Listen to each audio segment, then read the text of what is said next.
Cough. Good morning. Good morning. Good morning. Good morning to another breakfast with Chuck.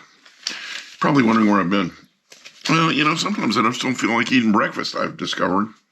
And who knew that was, an actual option. I'm a bit shocked by it myself. But anyways, it's, fruit and mush this morning. Somewhere there's mush in there. And I discovered that you can put, raspberry jam in there works really well too. Who knew? But my initial plan was grapefruit, but I was unclear how eating and cutting up grapefruit and it squirting all over the camera was going to work. Like a bad porn film. Anyway, there you go. So, good news. The refrigerator showed up. Thank God. After almost, 8 weeks of waiting, Samsung's new Smart Hub has arrived. Funny part, and I guess everybody in this little world would know. Remember back in the day when you were a kid and somebody got a refrigerator and it came in a box and then you made a fort out of the box and all the kids in the neighborhood had a great time and you cut holes in it. It was like your own little white trash trailer. And I say that in a positive way because I grew up in some trailers and I happen to like the lifestyle. Anyway, I go out to the truck because I want to make sure they're not going to cut up my box because I got a plan for it. And refrigerators don't come in boxes anymore. They come shrink wrapped in styrofoam. There's no box at all. They, I guess, shove these things in container ships and ship them around in this, I'm sure not biodegradable styrofoam and shrink wrapping. And I was mortified, because I asked the two guys, "So where's the box?" And they had no idea what a refrigerator box was, which made me feel really, really old. Not that I care, but man, was I old there for a few minutes.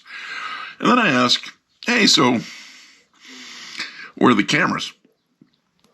And they didn't know where the cameras were either, which became a bit of contention because one of the reasons for the dang refrigerator was a camera, or 3 cameras, as the case may be. So I had to research in a driveway a camera situation because those fine delivery guys weren't delivering me a camera-less refrigerator, let's just say. So, anyways, onward and upward with the fridge. It contains a thing called Bixby, which is, a voice coming out of your refrigerator talking to you and responding to commands. Well, I made that son of a bitch tone deaf and cut his ears off. What a frickin' annoying... I guess they felt they had to do that for whatever reason, but Jesus, what a nightmare. It won't shut up. But the interesting part was at CES, many years ago, at this point, old Samsung, they thought that Bixby was going to marry Amazon's Alexa.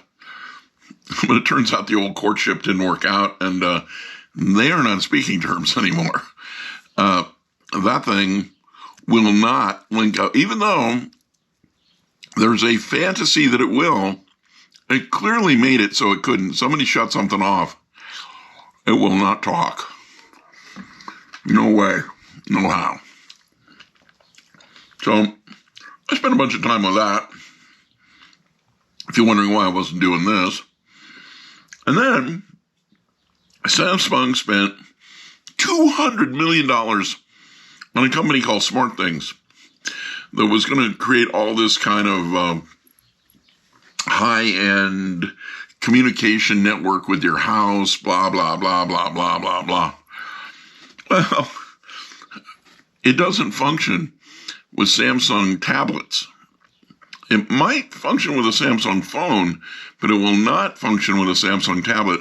You can't even sideload the app onto a Samsung tablet and get it to work, which the folks at Best Buy in the Samsung department just held their mouth open and go, no, it works. And I go, really? Try to load it on there. Oops. Well, we're not sure. Well, I said, an hour and a half on the phone with Samsung support, they couldn't tell me it worked. Even though you boys spent $200 million on a company, and the only product it will work with is an Apple iPad. Awesome. Idiots. In any case, back to that fridge. It's got a bunch of AI built into it, and one of the things I could not believe this thing was actually going to work was they've got AI associated with expiration dates and viewing things inside the fridge. You can actually see inside the fridge from all over the place. Well, apparently they did a massive amount of data with regard to grocery stores and how perishable foods are delivered, and then the time from it showing up at the grocery store to the perishable item leaves and comes to your house, how long the date before expiration will happen. I mean, stuff has, packaging, certain packaging has expiration dates on it, and things like fresh fruit and vegetables don't. Well, you can tell this thing that you're going to put peaches in the fridge and ask it what it thinks the expiration date should be, and it comes damn close, if not right on. And you say, how the hell do you know it's right on or comes close? I go, because you can take an item that's got an expiration date on it and tell it, hey, I'm going to put whatever, hamburger or whatever in the fridge, and not show it the expiration date and ask it what it thinks the expiration date is. And man, if it does not know within a day or hits it right on what it's supposed to be, damn impressive. I was shocked beyond reproach. Now, the cameras will also try to recognize food in the fridge and tell you what it is. The problem with that is, if you put, something in there that lays flat, lots of things are in flat containers. If you buy hamburger patties or sausage links or whatever, they're in those flat packaging. If you lay those in there, it's going to try to guess, and more often than not, it's not going to be so great. But if you put like milk or V8 or pickles or whatever, it'll definitely recognize those. And so you'll see your jar of pickles in the fridge, and it'll say pickles on a kind of a VR kind of overlay. The only place they screwed up there was you can select items in the fridge, but you can't tell them to look at your shopping list, and you could actually, if you need to, you could point it to the shopping list and go, no, that's actually not sausage, those are hamburger patties, and just have it linked to that, and then it would change the name. But of course, they don't have that functionality. For whatever reason, they will not allow you to change what it thinks the product is, but you can just turn it off so you don't see the wrong name if that is the case, maybe. So there was that. I think that's about it for a stupid fridge. But other than that, I guess the bigger thing going around this weekend is the Wella application. where you take AI and face recognition and turn into cartoons or what you might look like back in the 1800s, etc. Excuse me while I eat. Everybody and their cousin's going to be using this thing in the next 2 or 3 days. They'll plan on seeing it everywhere. And if I can't pronounce voila, it's VIOLA. And it's free. They with ads, they've got a pay prescription version, blah, blah, blah. But you can do it for nothing and, impress your friends and family, as I certainly have over the weekend with everybody I know. It's pretty cool stuff. Anyways, moving along in the news, NBC's Slip and Slide, world's largest slide, had a snag over, I think it was Friday afternoon. Apparently, somebody went down that thing while they were taping with massive diarrhea. And they had to shut down production, so don't look for that thing coming real soon. They're trying to figure out how to clean it because, as you'd expect, it was quite a shit slide. But, what are you going to do? And they thought COVID was a problem. Let's see. New sponsor. Foodfordress.com, ladies and gentlemen. I know what you're thinking. What the hell is he talking about? Well, let's say some moron who took like an obscene amount of pictures of his food over the last few decades and decided to, force it upon people with high-end boutique clothing. Well, you all know that guy. Anyways, my current selection of sushi and salad is currently available now at foodfordress.com. And coming later this week, an entire line of plus-size clothing, dresses, leggings, etc., for the discriminating person who likes to wear, food for clothes. I think you'll be impressed with the quality and look of this stuff. It really came out looking freaking spectacular in my view, but, you be the judge. And reasonably priced, as it were.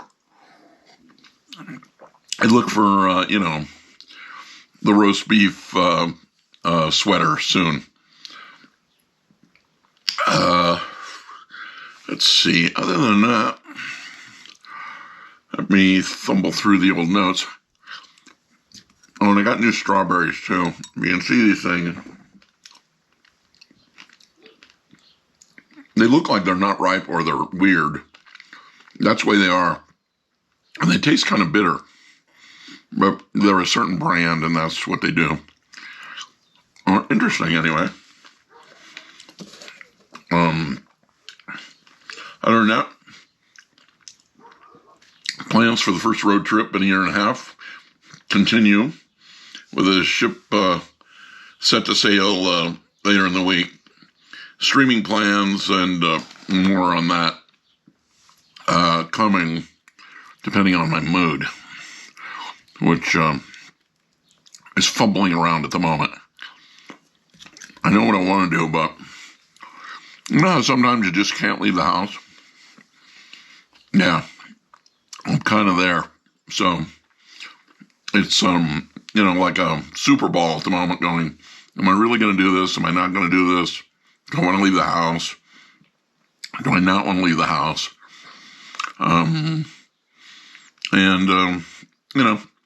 We'll see what happens. But something's going to happen, that's for sure. All right. Other than that, it's a Monday morning. I'm wolfing up the old strawberries, which are driving me nuts. And I think it's time for a museum piece of the day. Trying to keep these things under 15 minutes for editing reasons.